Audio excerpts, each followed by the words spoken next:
Hai, sahabat YT Artikel 2. Apa kabar kalian semua? Semoga kalian semua dalam keadaan sehat. Amin. Sebelum melanjutkan ke ceritanya, jangan lupa tinggalkan like, komen, dan subscribe. Karena dengan like dan komentar kalian, yang semakin membuat admin semangat mengupload lanjutan ceritanya. Episode 178. Kisah Aditya, anak bos besar yang berpura-pura miskin.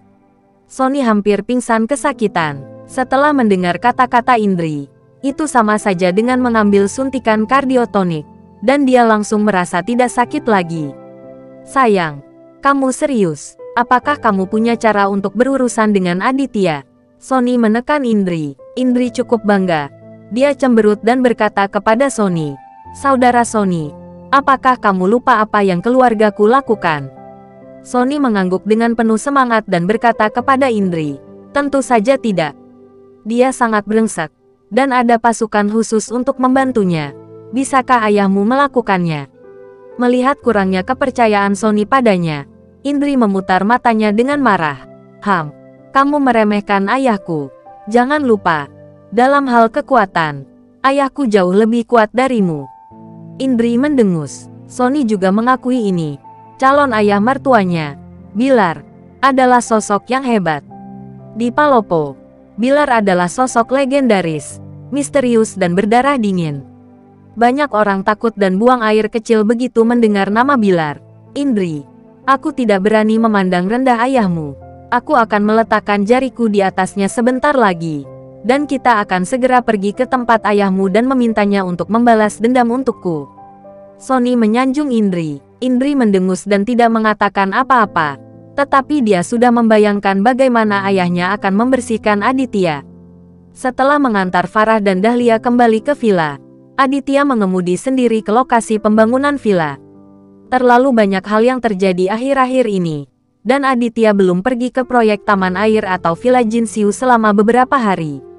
Proyek taman air di pinggiran barat adalah investasi besar pertama dalam kehidupan Aditya, dan dia masih memiliki harapan besar untuk proyek ini. Adapun Jinxiu Villa, Aditya bahkan lebih siap untuk menyelesaikannya dengan sepenuh hati agar Farah dapat memenuhi keinginannya. Proyek taman air sudah mulai terbentuk. Setelah Aditya memeriksa di sini, dia pergi ke Jinxiu Villa. Melihat bahwa pembangunan Villa Jinxiu akan segera selesai, suasana hati Aditya sangat baik, dan dia tidak segera memberi tahu Farah bahwa dia akan memberinya kejutan besar. "Aditya, Anda di sini." Umar, yang tinggal di lokasi konstruksi, melihat Aditya datang. Dia buru-buru menyapa Aditya dengan hangat, dan menyapa Aditya. Pada saat ini, Umar mengenakan helm pengaman merah, dan dia telah terbakar matahari untuk sementara waktu. Dapat dilihat bahwa sejak Umar mengambil alih proyek pembangunan Jinxiu Villa, dia juga khawatir. Namun, Aditya melihat bahwa Umar sangat khawatir, seolah-olah dia mengkhawatirkan sesuatu. "Paman Umar, putrimu dan aku adalah teman sekelas. Kamu bisa memanggilku sebutan nama saja." Aditya tersenyum ringan pada Umar. Melihat wajah Felicia, dia masih sangat sopan kepada Umar. Umar merasa tersanjung, karena dalam pikirannya, Aditya adalah orang yang hebat.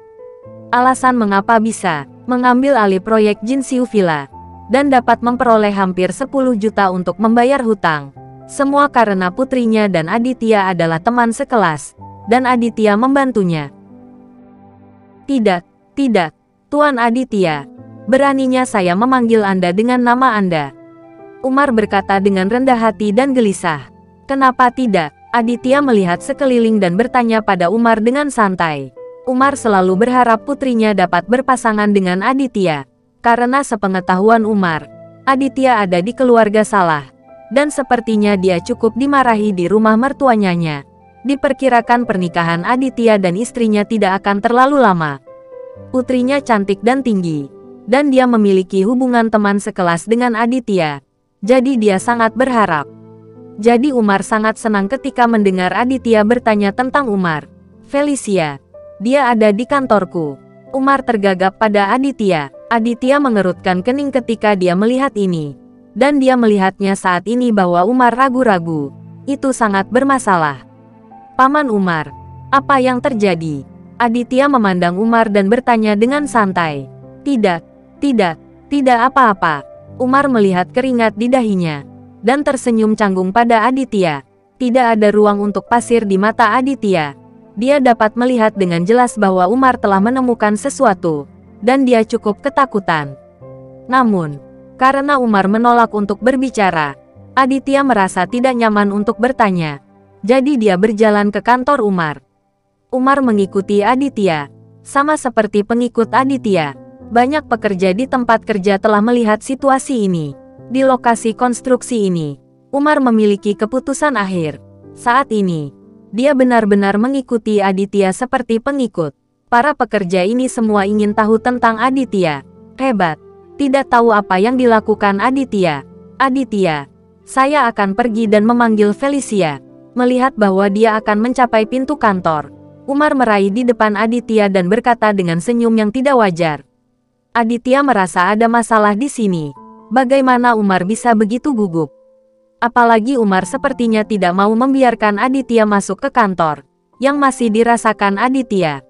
Hehe, itu tidak perlu. Aku akan masuk dan melihat Felicia. Aditya tersenyum sedikit, lalu berjalan ke kantor. Umar sangat cemas sehingga dia hampir menginjak kakinya. Karena dia tahu bahwa dia tidak bisa lagi menyembunyikannya di depan Aditya. Segera setelah Aditya memasuki kantor, Umar benar-benar tertekan dan khawatir. Setelah Aditya memasuki kantor, dia merasa sangat terkejut.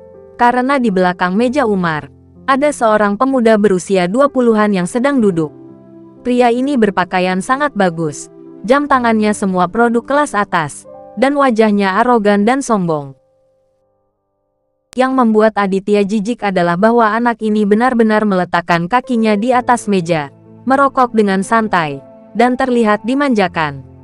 Di seberang pria itu, Felicia berdiri di seberang meja, berdiri tegak dan ramping, dengan sosok ramping dan seksi. Aditya mengakui bahwa Felicia tidak kalah dengan Farah dalam hal penampilan atau figur, dan dia pasti sangat cantik. Poin terpenting adalah ketika Aditya di sekolah menengah, tidak ada teman sekelas dan guru di kelas yang memandang rendah dirinya. Hanya ada satu alasan. Ketika Aditya pergi ke sekolah, keluarganya sangat miskin dan dia didiskriminasi. Hanya pemimpin regu Felicia yang baik padanya dengan dan tidak pernah memandang rendah dia. Kenangan ini selalu terpatri di hati Aditya. Oleh karena itu, Aditya selalu memiliki emosi yang berbeda terhadap Felicia, dan dia menghargai persahabatan antara lawan jenis ini. Tapi sekarang, Aditya merasa bahwa suasana di kantor sangat salah. Felicia berdiri di sana, jelas tertahan dan gugup. Tetapi pemuda itu menatap Felicia dengan penuh nafsu, seolah-olah dia ingin memakan Felicia dan membersihkannya. Tidak heran Umar tidak membiarkannya masuk ke kantor. Ternyata ada anak ini di kantor. Apa yang sedang dilakukan Umar? Sepintas, anak ini bukan orang baik. Jadi Umar sangat lega membiarkan Felicia sendirian dengan anak ini. Aditya memikirkan hal ini untuk dirinya sendiri. Dan setelah dengan hati-hati melirik wajah pemuda itu, Aditya tiba-tiba merasa terkejut. Mengapa anak ini begitu akrab? Sementara Aditya memandang pemuda itu tetap menatap Aditya. Setelah menontonnya selama lebih dari 10 detik, pemuda itu tiba-tiba tertawa terbahak-bahak, mengayunkan kaki kanannya, dan berkata kepada Aditya dengan malas, berkata, "Mengapa terlihat sangat akrab? Bukankah ini Aditya?"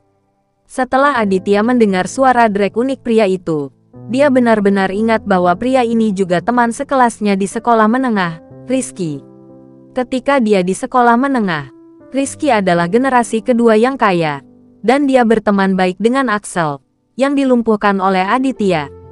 Tanpa diduga, Aditya bertemu Rizky di sini hari ini. "Apakah kamu Rizky?" Aditya memandang Rizky dan berkata dengan tenang. Senyum main-main muncul di wajah Rizky, menatap Aditya dari atas ke bawah. Dia tidak bisa menahan senyum dan mendengus dingin. Ketika di sekolah, Aditya adalah yang paling lusuh di kelas. Sekarang saya telah memasuki masyarakat. Saya masih mengenakan pakaian pedesaan seperti itu. Pada saat ini, Rizky semakin membenci Aditya.